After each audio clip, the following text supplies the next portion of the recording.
The Pokémon Company destroyed your hobby. Not accidentally, not as a side effect of growth, not because demand got out of hand and things spiraled out of control. They made deliberate decisions, one after another, that systematically priced out the people who built this hobby from the ground up. And they did it while smiling at you from behind a Pikachu. This is not a complaint. This is not nostalgia. This is a documented pattern of corporate behavior that turned one of the most accessible hobbies in the world into something that has spawned violence, crime, and exploitation. And through all of it, the Pokémon Company has kept their head down, horse blinders on, cash register ringing, acting like none of it exists. They created these conditions. They ignore the environment that they built and the fan base that gave them everything. The collectors, the players, the community that turned a card game into a multi-billion-dollar empire means nothing to them the moment it stops converting to revenue. The faster you realize this, the more you're going to be able to see that at the end of the day, it's just cardboard. There is zero reason to get attached to it. Zero reason to fight in comment sections because someone doesn't like your card or might have a different opinion. It's just cardboard. And in today's market, it's being seen for one thing and one thing only from 90% of the people in the market. A money-making machine with real, legitimate investment opportunities for the people who understand what they're actually looking at. Now you can see this every day. YouTubers complaining about investment bros, complaining that people are now consulting others about the hobby, that someone had the audacity to turn cardboard into a business. None of this should upset you. None of it should fill your days with anger and resentment towards people who are simply doing something different with the cardboard than you are. The Pokémon Company turned cardboard into a business long before anyone else did. The idea that someone else decided to use that exact same cardboard for a business shouldn't upset you. And if it is, it's something you should probably give some serious thought to. Now, there was a time when this hobby made sense. You could walk into a retail store, grab a booster box right off the shelf, crack packs with your friends on a Friday night, and if you were missing some cards, you went out and got some singles. You were master setting sets left and right, collecting every card available through packs. That was something a normal person with a normal budget could actually do. It used to be the whole point. It was fun. It was accessible. It was what made Pokemon different from every other collecting hobby on the planet. But then, the Pokemon Company figured out what they had. And that, my dear friends, ruined it all. Take Ascended Heroes, one set, released this year. If you want to master set that set in the traditional way, buying product, opening packs, and pulling the cards the way the hobby was built to be enjoyed, you're looking at somewhere in the neighborhood of around $50,000 plus to statistically be able to pull every card you'd need. 50 grand, ladies and gents. And you might be thinking to yourself, nobody rips now, the pull rates are crazy, just buy singles. You're still looking at over $8,000 to complete the set. The hobby didn't price itself out. The hobby didn't get greedy. The Pokemon Company simply looked at what collectors loved, looked at what the market would bear, and made a deliberate choice to extract every dollar they could from the people who built their empire, and they've never looked back. Now, the investor who can understand that and understands what cardboard actually is doesn't look at 50 grand to master set and all of a sudden get angry or feel upset. They simply look at it and see a market. They see scarcity, they see demand, and they see an opportunity that the Pokemon Company created for them, whether they meant to or not. The Pokemon Company is the villain here, not the guy sleeping outside of a Target trying to get a release, not the scalper, not the investor, not the consultant. The Pokemon Company created these conditions, every single one of them, and it's time people wake up to that. And here's how you make them pay for it. You make them pay by growing your bank account with the cardboard they turned into a business. You take the wreckage they created, the scarcity they've engineered, the demand that they have manufactured, and you flip it into a legitimate retirement account for you and your family. They built the machine, and I'm going to teach you how to run it. Step number 1, stop blaming other people. Other people are just doing what people always do in any market. Some are terrible, some are great, but every single one of them is chasing the same thing, a way out. And I don't mean a way out in the motivational poster sense. I mean a genuine, desperate, real human need to escape a system that was designed to keep you exactly where you are. A matrix that handed you a script the day you were born. Go to school, get a job, work for someone else's dream until you're too old to chase your own, and then be grateful for it. People are not scalping Pokemon cards because they're evil. People are not flipping sealed product because they woke up one morning and decided to ruin your hobby. They are doing it because somewhere inside of them, there is still a person who remembers what it felt like to want something more. And this was the door that the Pokémon Company created.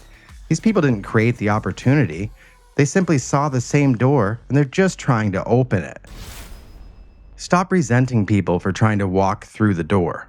The villain's never been the person who lines up outside of Target. The villain has never been the person selling sealed product out of his trunk. The villain is the system that made them so desperate for a way out that cardboard became the answer. Step 2, open the door. How do you open it? Go look at YouTube right now. You'll find thousands of creators trying to cover every single aspect of this hobby. The game, the tournaments, the theme parks, the cards, the culture. Thousands of people trying to wrap every corner of this thing called Pokemon into one giant content machine. And at the center of all of it is the cardboard. Do not do that. Niche down. This is the first step in making serious money in this market. Stop trying to collect them all. Pick one segment and become an expert in that segment. Start there. Are you a vintage fan who loves the traditional roots of the hobby? Fantastic! Learn everything you can about vintage Pokemon and start there. Are you someone who is genuinely moved by the art? Wonderful. Research the most sought-after artists in this hobby, the cards they created, what makes their work command the prices it does. Maybe you like the hunt. Maybe you like the hype. Are you the kind of person who looks at a Mega Gengar from Ascended Heroes sitting at $1,400 raw from a set that was just released 5 months ago and feels something? Perfect. Then go learn what makes a card a grail. Not every chase card from every set is a grail. What specifically makes a card explode in value the way the Gengar did? It's not complicated. It's not a mystery. It's just human psychology. I've covered exactly how it works on this channel. Pick your lane. Go deep. That is how the door opens. Step 3, decide your goals. What are you actually here for? If your goal is to collect and enjoy the hobby, then do exactly that. But step 1 and step 2 still apply. You cannot be a great collector spending your days running around angry at someone who slept in their car to get a new release. That energy belongs somewhere else. Let it go and go build the collection you actually want. If your goal is to make money in this hobby, then step 1 and step 2 are not suggestions. They are mandatory. You cannot make serious money in this market while you're distracted by resentment, chasing every set, and refusing to pick a lane. The people who are winning financially in the Pokemon market right now are not the ones who know everything about everything. They are the ones who know everything about one thing, and then they position themselves there before the crowd figures it out. You can see this all of the time. Consistently throughout Pokemon's history, people miss what is staring right at their face. You can look at any chase recently and see this play out in real time. The Bubble Mew was available for $70-$80 at every show you went to for quite some time. Prismatic Evolutions is out there just floating up and down, doing this and doing that. It has a stunning Umbreon in it that is wildly undervalued. You can consistently snag things long before the Pokemon market even sees what's happening. The Pokemon market has horse blinders 99.9% of the time. You can easily beat these people at their own game. But both goals are legitimate and both goals are achievable. But you have to decide which one you're chasing, because trying to chase both with no direction is how you end up broke and bitter, blaming everybody else around you for a situation you created. Decide and then make a move.